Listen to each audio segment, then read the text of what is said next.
I'm thrilled today to welcome to Five to Survive Anthony Simone. Anthony is a career educator who made stops literally all over the world, including Indonesia, Moscow, Cairo, and ending his career at the United Nations.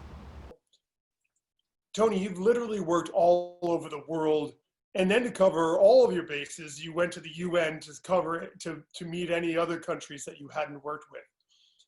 My experience in America is that we are losing a generation of children and their health.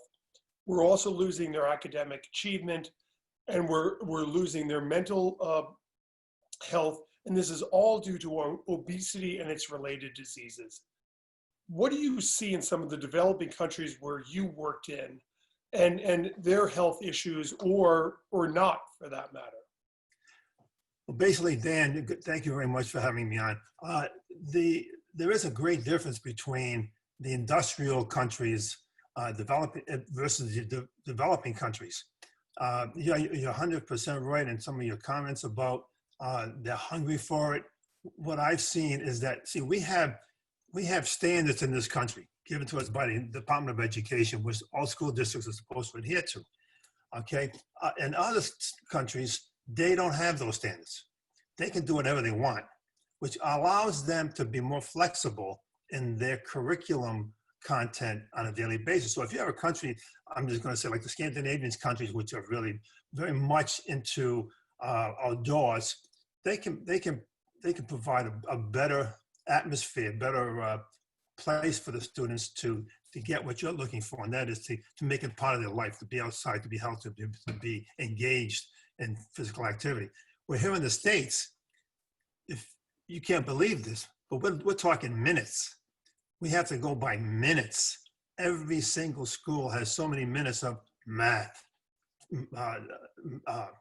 language arts, phys ed, music, art, science. So it's all kind of, it's disjointed, is what I'm trying to get at. So basically, that's where we have the problem.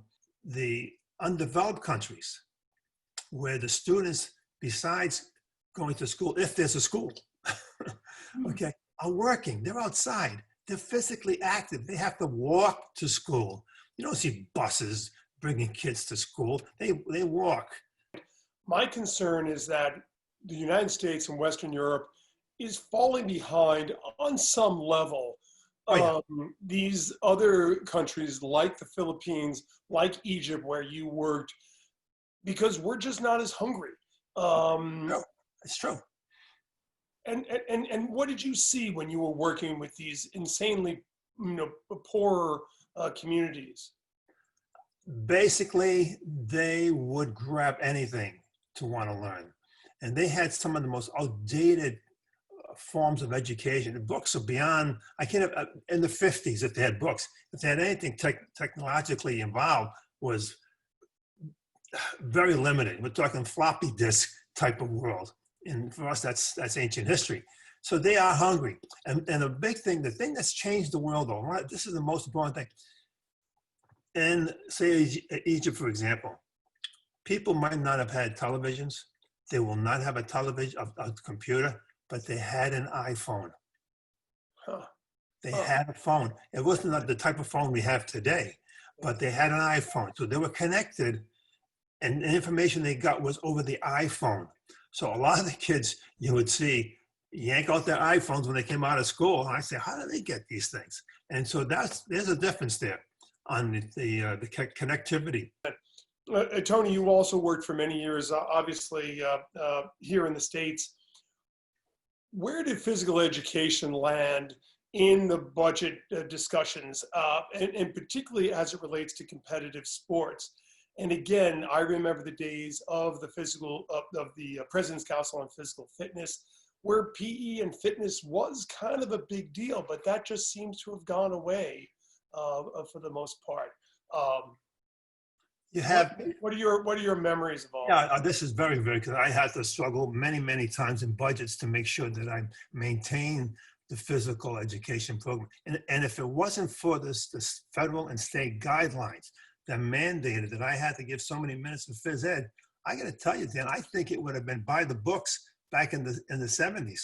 It would have been, along with art and music, would have been pushed out. But because we have those guidelines, the school boards, they have to help fund it in some respects. However, it is on the back burner. It always been on the back burner. But that's PE in the schools. PE or sports outside, football, baseball, hockey, or there's no end to what they can support there. There's no end to that, because that drives their mentality on what they see sports happening.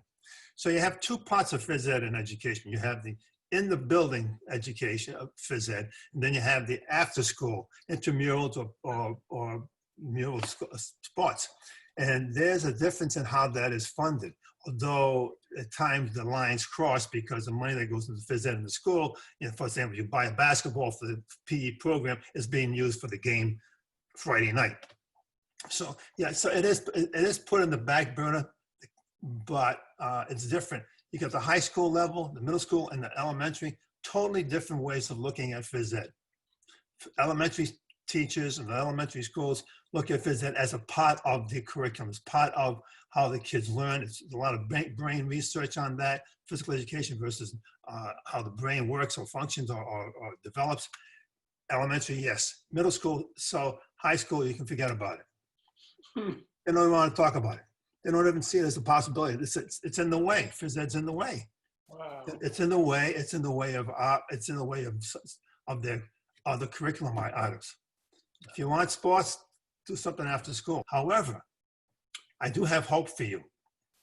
There is hope. And I wish I saw this early on in my career, because I would have come back as a real supporter of a program which is worldwide. All the good schools are using it for the most part. It's called the International Baccalaureate. I didn't know anything about it, never heard of it. Went overseas, I said, what's this IB? Everyone's talking IB. What is this thing? So the IB program was designed by someone from the United States, an educator in the United States, but he was able to get more traction overseas than he was in the States. And it wasn't until it was successful overseas, I say overseas, I mean internationally, that some of the schools in the States adopted the program or the philosophy. And basically, there's three divisions of it. It's the elementary, which is called a PYP, Primary Years Program. You got the middle schools program, which is called the Middle Schools Program, MYP. And then you have the high school program, which is called IB. And each one of them is distinct, but it has a certain philosophy. And the philosophy is getting kids involved in their education. Instead of you, as, say, a professor, giving me the information, the student creates their own information. I'm just giving you a small snippet of what it is. But why I'm mentioning this is that the curriculum that is given to the students in these international schools using IB has one major ingredient. All the teachers are involved. Phys ed has a place at the table, as such as the music program or any of the other programs they might have in that particular school. And they're involved in the designing of that curriculum for that particular topic. My feeling is the physical education teacher has to be the linchpin in the school, because without health, there's nothing. We can't have, again, I keep making the point, there's no STEM without fitness. The second thing that you touched on, and a friend of mine who's an administrator said, doctor, you can't legislate your way out of this. And you make the point that that's the only way we can get out of this, right? Unless we get something from above, unless we get something from the state, from the superintendent's office, the schools are not going to make these changes on their own. So right. Thank you for that. Yeah, you're 100% right on that. So I want to make it, as the head of a school, and this is what we see in the private schools especially, that idea that every staff member, the custodial staff, the lunch staff, every staff member is about that school's mission. And if we can make that school mission, our school is in motion. If we can make that school mission that we are an active, outdoor, a type of school population, that this is what feeds our physical identity. Did you, when you went into these places, you kind of came in and oftentimes as a fixer. Yeah. Were you able to get the staff on board with your philosophies, or how much of a push was that for Sisyphus? The schools that work together, most in the elementary schools, obviously, the teachers work together. Those are the ones that are successful. But most of them look at themselves as subcontractors, and they're not. The programs that I've seen successful are the ones that engage the teacher, make them part of the process. They have to be. And you're right about the fact that I'm going back to the IB program again. They even included the people in the cafeteria in their program. And I don't remember if we had the custodial staff. I mean, I don't remember. I'm sure we did, because that's part of the philosophy, engaging the whole community of the school in the educational part. But what you're saying is correct. You gotta have, every school has to have a champion. Someone's got to push it. The phys ed people are going to be the ones to be at the table, banging it down the doors. They have no alternative. They have to do that to make it happen. The question is going to be how to do it. Who's going to be the prime mover in making it happen? And at the superintendent level, you're never going to get on the national level, because we have local or state control. Forget that. It has to be the individual. The superintendent has to be having. I'll give you a quote, and I don't know where I stole it from, but I love it. I use it every day of my years when I was in education. When I walked into the school every day, I used to say to myself, I am the weather. I create what's happening in the school. If I had a frown on my face, those teachers picked it up in a heartbeat. If I had a smile on my face, they picked it up in a heartbeat. And if I came in running, which I did, I would run into the school and I would shake up the place. The kids would get wacky and whatever, or go on the playground and run around with them a little bit. I created the weather. Therefore, I'm saying to you that the superintendent or the principal creates the weather. If you want them to have this kind of a philosophy, those are the people you got to shoot for. Make them make the weather for that school. Oh, God, I love that. All right, last question, weather maker. You obviously are a man with a physical identity. Your family has a physical identity. You're a kid from Rhode Island. Go back there, okay, with your parents and your brothers. Go back and say, okay, what made me this person with a physical identity, this person with this energy, this person that can make the weather? What would be, maybe you can do two things. No, I think, it was definitely my family. I had an uncle. My father was too busy working. My uncle got us involved in playing baseball. And from sports, we went from one sport to hockey, played on a pond. Nothing was organized. We're inner city kids. We were just grabbing what we can grab. The family is the key to this operation. And so many, unfortunately, the families are so engaged in just survival. I don't care what economic status you're on, you live above your means a lot of times. And these people are always having to work, being distracted. So it's really on the school to present the options for them.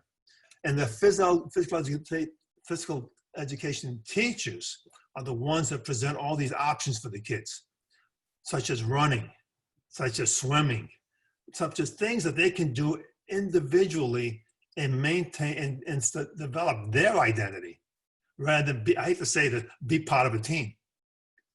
If I want to play hockey, I need people. If I can play basketball, I need a lot of people.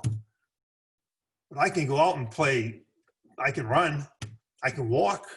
How simple can that be? In schools, at lunchtime, have them walk. They go outside and kind of just talk around, stand around, talk, yak. Walk around the playground. Say, hey, after lunch, we're going to walk, go around. So that's what I would, I'm a little disjointed on it, but for the most part, the one thing I can say is allow the child to have a series of opportunities that they can select one that they feel comfortable with. And then not necessarily has to be an activity that you're with a gang of people and you're looking for the trophy at the end of the season. What can you do individually without anybody? Anthony Simone, I can't thank you enough for coming on and answering the questions. And again, we could go on, and we might have to do another segment. But thanks again, and I'm sure my audience really loved it. Well, thank you, Dan. And for me, getting back into the thinking about education after being away from it for a while, you come on with a different angle.